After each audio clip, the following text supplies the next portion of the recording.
Late August brings a quiet operational shift to Walt Disney World. As summer crowds thin out, Disney scales back park hours, and those reductions immediately trigger unannounced changes to nighttime spectaculars. If you are the type of traveler who wakes up early at the 60-day mark to secure every dining and ride reservation, you probably feel like your evenings are entirely locked in. Look at the schedule. In theory, a flawless evening flows in clean, separate blocks. Dinner at 6, a lightning lane around 8, and grabbing your spot for the 10 o'clock fireworks. But when Disney suddenly shifts that showtime up by 30 minutes, your itinerary physically breaks. That new fireworks block drops right on top of your existing plans. You are now forced into an impossible choice right in the middle of your vacation. Walk away from an expensive meal, or miss the headline show you paid hundreds of dollars in ticket costs to see. You won't get a push notification about this. The Disney app doesn't send you an alert when a shifting park schedule suddenly overlaps with your confirmed dining reservation. Treating a 60-day out plan as permanent is a liability for a late summer trip.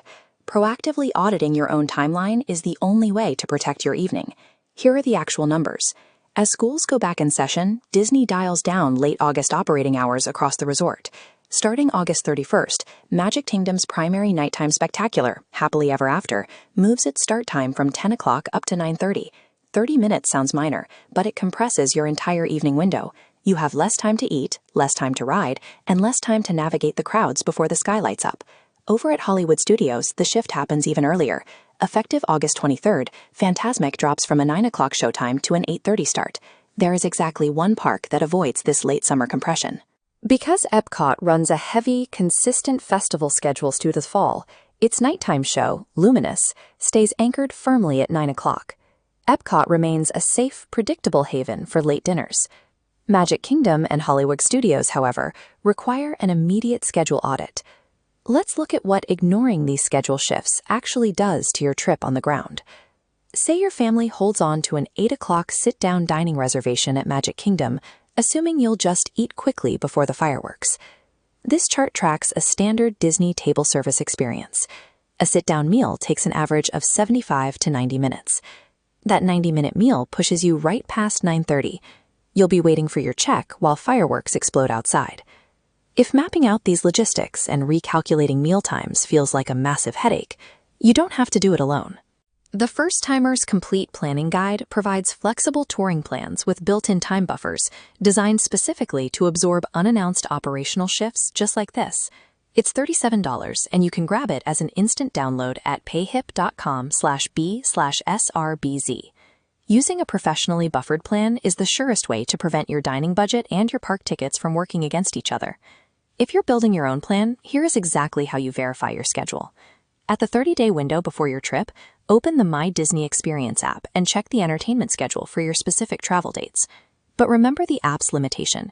It is purely a passive calendar. It will update the showtime, but it will never flag that the new time conflicts with your dinner reservation. When guests realize this late, they try to improvise, and that usually leads to a costly mistake. The most common trap is assuming a lightning lane return window has enough unstated grace period to let you watch a 20-minute fireworks show and still scan in late. It doesn't. You end up losing the money you spent on the lightning lane, or you give up the premium viewing spot you spent an hour securing. Last August, a family realized this conflict mid-meal. They threw the bill on a credit card, left entrees half-eaten, and sprinted to catch the finale. Skipping a quick schedule audit turns a carefully planned vacation into a highly stressful string of expensive compromises. How you fix your itinerary right now depends entirely on who you are traveling with. We can map out the right response by looking at your group's flexibility against your specific travel party type. If you are an optimizer or a veteran Disney traveler with high flexibility, your profile sits right here. Your action step is straightforward. Audit your ride stacking today. Shift all your evening lightning lanes 30 minutes earlier so you don't get squeezed by the compressed window. If you are a first-timer or a family traveling with toddlers and a serious rest deficit, you fall into this quadrant. For you, this schedule shift is actually a massive strategic advantage. You get to see the headline spectacular and still get everyone back to the resort for an earlier bedtime. But your action step is non-negotiable. You must ensure any sit-down dinner reservations are completely wrapped up by 7:30. For objective, step-by-step strategies that actually account for these operational realities, check out the resources at payhip.com/mydisneybrain, or grab the free guide at the link on screen. Acknowledging how Disney actually operates and adjusting your plan to match it is the single best way to protect the magic of your evening.